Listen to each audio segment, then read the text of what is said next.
তাহলে এখানে আপনার 50 ছাগলের মধ্যে 5টা পাঠা ছাগল এবং মা ছাগল এবং বাচ্চা ছাগল সব মিলে প্রায় 50+ ছাগল আছে। তো ভাই আসলে এই ছাগলগুলোকে আপনারা সাধারণত সকাল থেকে সন্ধ্যা পর্যন্ত যে খাবার দাবার বা পরিচর্যা গুলো করেন, আসলে প্রাথমিক অবস্থায় আপনারা সকাল বেলাতে আপনার কিভাবে কাজটা শুরু করেন? আসলে সাধারণত বাচ্চা সেল দিয়ে থাকেন।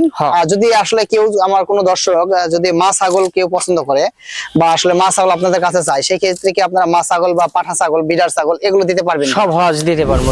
এই ছাগলগুলোকে আপনি লালন পালনের ক্ষেত্রে আপনার রোগ বালাই কেমন বা আপনার অসুখ বিসুখ কেমন হয় সেই সম্পর্কে একটু বলতেন।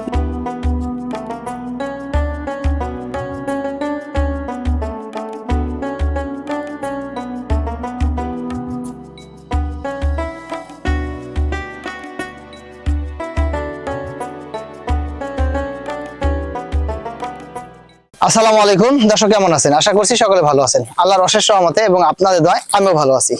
দর্শক, এই মুহূর্তে দাঁড়িয়ে আছি একটি ছাগলের খামারে। এই খামারটির অবস্থান হচ্ছে মানিকগঞ্জ সদর উপজেলার লেবুবাড়ি এলাকাতে।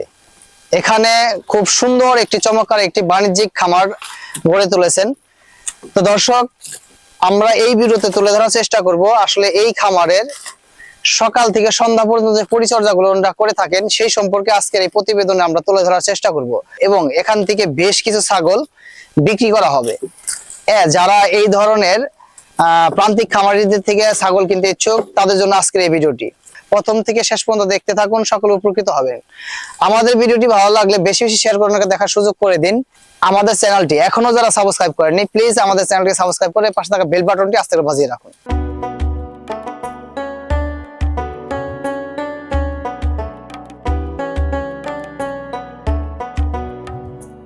দর্শক, এই খামারের যিনি ওনার, তিনি বর্তমানে আসলে ওনার বিজনেসের ক্ষেত্রে উনি ঢাকাতে আছেন।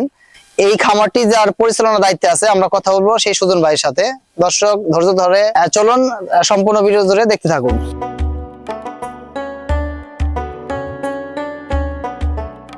আসসালামু আলাইকুম। ওয়ালাইকুম আসসালাম। ভাই কেমন আছেন? আলহামদুলিল্লাহ ভালো আছি। ভাই তাহলে আপনার নামটা যেন কি? মোহাম্মদ সুজন মিয়া। ও আচ্ছা, তাহলে আপনি সুজন ভাই। ও আচ্ছা, আপনাদের যে খামারের যে ওনার, যে মালিক, তিনি কি আজকে খামারে আছেন? না, হ্যাঁ, ঢাকায় কাজের ব্যস্ত। উনি ওনার ব্যস্ত কারণে ঢাকায় আছে। তাহলে এই খামারের পরিচালনার দায়িত্বে কি আপনি আছেন? হ্যাঁ, আমি আছি। ও আচ্ছা আচ্ছা, তাহলে আপনি হচ্ছেন সুজন ভাই। আচ্ছা, আমি তো আমার এই খামারের লোকেশনটা বলছি, তারপরে আপনার মুখ থেকে আমাদের দর্শক উদ্দেশ্যে বলার একটু বলবেন যে আসলে এই খামারটি কোথায় অবস্থিত। এটা হইতেছে আপনার মানিকগঞ্জ সদর নেমুবাড়ি হিজল্যান্ড মোড়ে অবস্থিত। আচ্ছা আচ্ছা, লেবুবাড়ি হিজল্যান্ড মোড়ে অবস্থিত। তো ভাই, শুরুতে আমি জানতে চাইবো আপনার এই ছাগল পালন ক্ষেত্রে এই খামারের যখন শুরু থেকে কি আপনি এই খামারে জব করতেছেন বা এই লাইফটা আছে? শুরু থেকে আমি এই। আচ্ছা, আমি যদি জানতে চাই এই খামারের প্রথমে কয়টি ছাগল দিয়ে শুরু করা হয়েছে, এখন পর্যন্ত কতগুলো ছাগল আছে? মোটামুটি প্রথম শুরু অবস্থায় 12টা ছাগল ছিল, অর্থাৎ ব্ল্যাক বেঙ্গল দিয়ে শুরু করছি। ও আচ্ছা, আমাদের যে দেশীয় প্রজাতির ব্ল্যাক বেঙ্গল ছাগল, সেই ছাগলটা দিয়ে আপনারা শুরু করেছিলেন। এখন সেই জাত উন্নয়নের ক্ষেত্রে আপনারা পরিবর্তন করেছেন। এখন পর্যন্ত আপনাদের খামারে কতগুলো ছাগল আছে? এখন 50টা ছাগল আছে, অর্থাৎ মানে পাটা আছে 5টা। মানে বিড়াল ছাগল, পাঠা ছাগল আছে 5টা এবং মা ছাগল। জি, এগুলো হচ্ছে, আমি আসলে ওই বিষয়ে আসবো। তাহলে এখানে আপনার 50 ছাগলের মধ্যে 5টা পাঠা ছাগল এবং মা ছাগল এবং বাচ্চা ছাগল সব মিলে প্রায় 50+ ছাগল আছে। তো আসলে এর মধ্যে কি আপনারা বিক্রি করছেন না জাস্ট এই কটাই ছিল? না না, আমরা ধরো অর্থাৎ 10টা ছাগি রাখি আমরা বাচ্চা সেল দেই মাসে। আচ্ছা আচ্ছা আচ্ছা, আপনাদের এই খামারের যাত্রাটা কত বছর আগে থেকে শুরু করছেন? এটা মোটামুটি 5 বছর হইলো। গত 5 বছর যাবত এই খামারটি পরিচালনা করতেছেন এবং পরিচালনার শুরু থেকে আমাদের সুজন ভাই এই খামারটি পরিচালনা করতেছেন। আসলে একজন তান্ত্রিক খামারির কাছে না আসলে এই ছাগল পালন সম্পর্কে বা গবাদি পশু পালন সম্পর্কে আসলে কোনো কিছুই বোঝা যায় না। আসলে কিছু শিখতে হলে অবশ্যই আপনাকে প্রান্তিক খামারিদের কাছে যেতে হবে। তো ভাই, আসলে এই ছাগলগুলোকে আপনার সাধারণত সকাল থেকে সন্ধ্যা পর্যন্ত যে খাবার দাবার বা পরিচর্যা গুলো করেন, আসলে প্রাথমিক অবস্থায় আপনারা সকাল বেলাতে আপনার কিভাবে কাজটা শুরু করেন? সকালে আপনার প্রথম দানাদার খাওয়াই।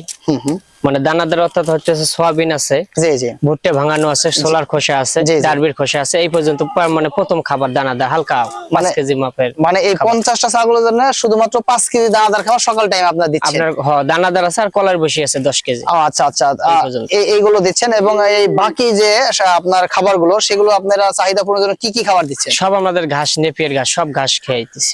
আচ্ছা আচ্ছা, আপনারা আসলে ঘাস নির্ভরশীল, আমি বলতে পারি তাহলে একটি ঘাস নির্ভরশীল একটি বাণিজ্যিক খামার আপনাদের খামারটি। তো তো আসলে এই ছাগলগুলোকে আপনি লালন পালনের ক্ষেত্রে আপনার রোগ বালাই কেমন বা আপনার অসুখ বিসুখ কেমন হয় সেই সম্পর্কে যদি একটু বলতেন। অসুখ বিসুখ বলতে আমি তো মোটামুটি 5 বছর থেকে এটা রানিং, আমি দেখতেছি হরিয়ানা ক্রস ছাগলে আমি রোগ ব্যাধি কম বুঝতেছি, রোগ ব্যাধি অর্থাৎ কম। আচ্ছা আচ্ছা, মানে হরিয়ানার যে ক্রস বা হরিয়ানা ছাগল এগুলো রোগ ব্যাধি খুবই কম। আসলে আপনারা শুরু কি এই হরিয়ানা দিয়ে শুরু করছিলেন? না, শুরু করছি প্রথম ব্ল্যাক বেঙ্গল দিয়ে, মানে অর্থাৎ ছাগি 10টা ছাগি দিয়ে শুরু করছি। ও আচ্ছা, আপনারা ব্ল্যাক বেঙ্গল ছাগল দিয়ে শুরু করছিলেন, এখন আপনারা এটা আপনাকে কনভার্ট করে আপনারা হরিয়ানার ক্রস দিয়ে শুরু করছেন? মানে না, ব্ল্যাক বেঙ্গল অর্থাৎ বাদ দিয়ে আপনার ক্রস দিয়ে শুরু করছি, ক্রস বাদ দিয়ে এখন হয়তো। আচ্ছা, আপনি এখন আপনার এই খামার পরিচালনায় আপনি কি মনে করতেছেন, মানে আসলে হরিয়ানা ছাগলই লালন পালন বেশি লাভজনক না ব্ল্যাক বেঙ্গল ছাগল লালন পালন বেশি লাভজনক? এখন তো দেশাল বলতে আপনার ব্ল্যাক বেঙ্গল সবাই পালে, ধরো বা মানে মাংসের জন্য, মানে বিক্রি করার জন্য, হালকা পরিবেশে ধরো গ্রাম অঞ্চলে বিক্রি করার জন্য। আর আমরা ধরো এগুলো ধরো হরিয়ানা ক্রসের আপনার বাচ্চা আমরা বিক্রি করি, বাচ্চার জন্য ভালো। আচ্ছা আচ্ছা আচ্ছা আচ্ছা, যাই এখানে খুব সুন্দর সুন্দর চমৎকার চমৎকার ছাগলগুলো আমরা দেখতেছি। আর তাহলে আপনারা আসলে সাধারণত বাচ্চা সেল দিয়ে থাকেন। যদি আসলে কেউ, আমার কোনো দর্শক যদি মা ছাগল কেউ পছন্দ করে বা আসলে মা ছাগল আপনাদের কাছে চায়, সেই ক্ষেত্রে কি আপনারা মা ছাগল বা পাঠা ছাগল, বিডার ছাগল এগুলো দিতে পারবেন? সব হজ দিতে পারবো, প্রেগনেন্ট সহ দিতে পারবো, যদি কেউ বাচ্চা নেই তাও দিতে পারবো, সমস্যা নেই। আচ্ছা আচ্ছা, তাহলে সব ধরনের ছাগলই আপনারা দিতে পারবেন, মানে আপনার এখানে যেগুলো আছে এখান থেকে যদি কেউ নেয় পছন্দ করে তাহলে দিতে পারবেন। তো আসলে আপনারা এই ছাগলের আসলে কি কি রোগ হওয়ার আপনার সম্ভব, যেহেতু আপনি 5 বছর যাবত এই খামারে আছেন, তাহলে এই খামারে আপনি এখন পর্যন্ত কি কি রোগের সম্মুখীন হয়েছেন বা কি কি জটিলতার সম্মুখীন হয়েছেন আমাকে যদি একটু খুলে বলতেন। জটিলতা বলতে আপনার খালি একটু পেট ফাঁপা ছিল, আর আপনার এই যে এমনি ঘাটা, এই পর্যন্ত, তাছাড়া আমি দেখি না।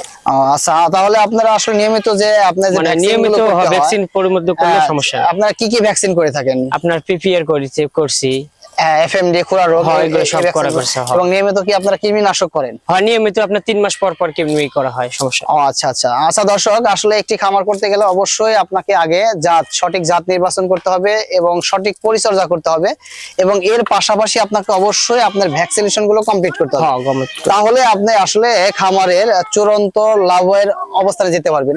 তো দর্শক আসলে যদি আপনারা এই ভাইয়ের থেকে ছাগল নিতে কেউ ইচ্ছুক হন, অবশ্যই ভাইয়ের স্ক্রিনে দেওয়া নাম্বারে যোগাযোগ করবেন। এই নাম্বারে ইমো হোয়াটসঅ্যাপ আছে, এই ইমো হোয়াটসঅ্যাপে স্ক্রিনশট দিয়ে ভাইয়ের সাথে কথা বললে আপনি এখান থেকে ছাগল নিতে পারেন। আসলে ভাইয়ে বললো যেটা আমাদের আসলে ব্ল্যাক বেঙ্গল দিয়ে শুরু করছিলেন ভাইরা, এখন সবগুলো ছাগলে তারা হরিয়ানার ক্রসের ছাগলগুলো লালন পালন করতেছে, এবং ভাই ব্ল্যাক বেঙ্গলের চাইতে হরিয়ানা ছাগলটাকে বেশি লাভজনক মনে করছেন, কারণ এই ছাগলগুলো একটু দৈহিক আকার অনেক বড় হয়, বর্ধনশীল হয়, বা মানুষের পছন্দের একটি ছাগল, সেই জন্য ভাইয়ের আসলে এই ধরনের ছাগলগুলো লালন পালন করতেছেন।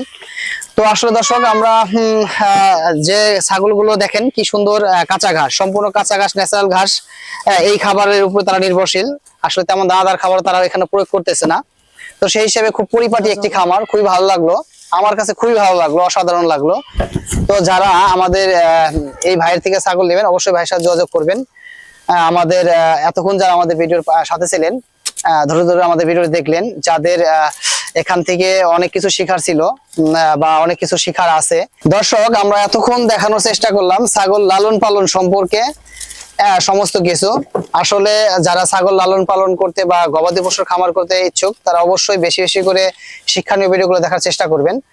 এতক্ষণ যারা আমাদের পাশে ছিলেন, আমাদের সম্পূর্ণ ভিডিও দেখলেন, তাদের সকলের দীর্ঘায়ু এবং সুস্থতা কামনা করে আমাদের পরবর্তী ভিডিও দেখার আমন্ত্রণ জানিয়ে সকলের দীর্ঘায়ু এবং সুস্বাস্থ্য কামনা করে আজকের মতো এখানে বিদায় নিচ্ছি। সকলে ভালো থাকুন, সুস্থ থাকুন, আল্লাহ হাফেজ।